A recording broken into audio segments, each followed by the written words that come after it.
मुखात सुखाची साखर ठेवून जोडली जन्माची नाती,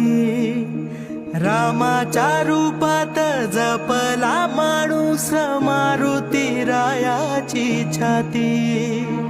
वाघाची लिलानी कपाळी टिळा तू जेडंधारासाठी, भनक भीतीची नवती भवती आभाळ रे माझ्या पाठी,